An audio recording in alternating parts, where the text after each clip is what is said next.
They tell you silence is peaceful, a gentle reprieve. That's the first lie you tell yourself when you carry something heavy. The silence is too loud now. It's an endless, constant noise. A white noise machine of guilt that plays every hour of every day. I spent almost an hour in this room before pressing record, just staring at the tiny red light, knowing that once I start, I can never take these words back. My hands are still shaking. I'm recording this because I need to fill the blank spot, the place in my memory I locked away the truth. The pressure to keep it empty is finally breaking me. I need to make the noise stop. For 30 years, I was a sinner then, and I am a greater sinner now. I took my father's car, driving from Mansoura to Alexandria.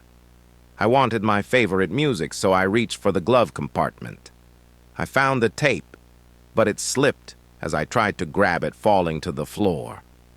That simple sound, the clatter of plastic on the carpet, it haunts me more than the crash itself.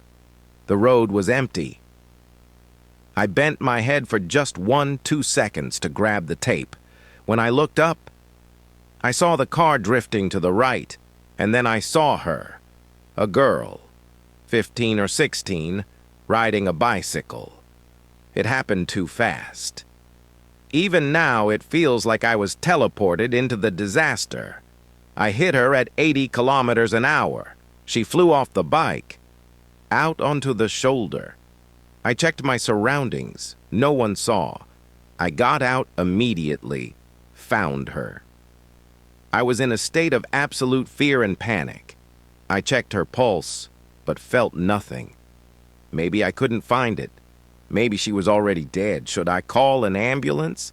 Should I leave her there?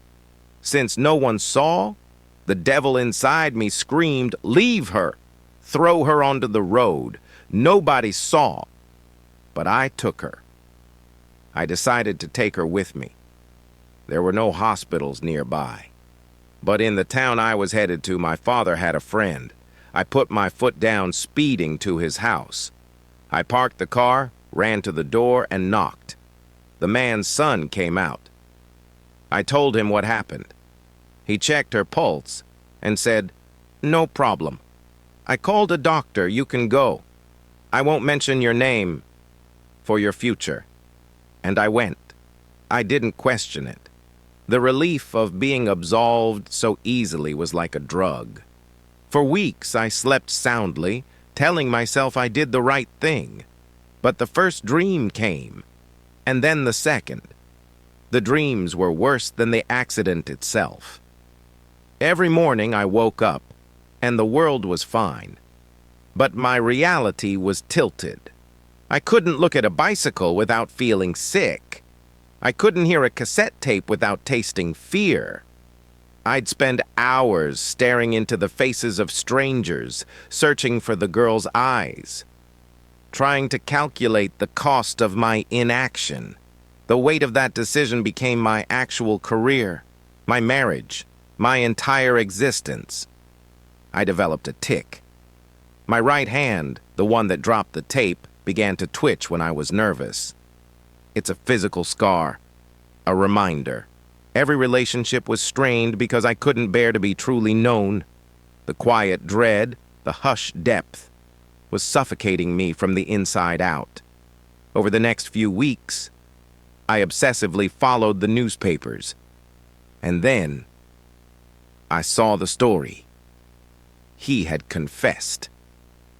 He said he kidnapped her for a ransom, but the police investigated and learned everything. She was subjected to unspeakable abuse and exploited for terrible purposes. In the end, her life was taken in a vicious, painful act. It was all my fault. I should have taken her to a real doctor, and the man who betrayed her, Benjamin. He wasn't just my father's friend. He was the man I admired. The betrayal was double. Benjamin took the blame, but I was the real criminal. I lived with the guilt for years. I even attended her funeral in a distant town, hiding in the crowd, watching the parents weep. It was a twisted pilgrimage. Learning that I was the cause of those unspeakable things, it ruined me. Of course, there would be a price. Years chased me. And this time, my own son has been kidnapped. When I heard the voice on the phone, calm, cold. It was a mirror. The voice said, "You know why. The demon came for revenge. I have to confess now. I am the one who hit that girl and started it all. I'm the one who gave the monster a ride. I am begging them to save my son. I had to tell it.